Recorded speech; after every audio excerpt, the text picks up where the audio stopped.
walk around on this cool 1950s model retro fridge project that we did. This started life as it was actually an upright freezer, and we retrofitted it with digital thermostat, redid it completely inside and out. This was a Montgomery Ward's model, approximately a 1950 year model, and we painted it up nice, cool 50s model colors, new weather strip, everything completely redone on the outside as well as on the inside.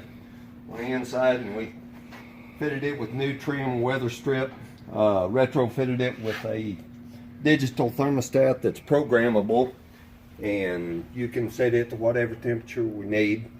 So it converted it from a freezer into a really cool fridge.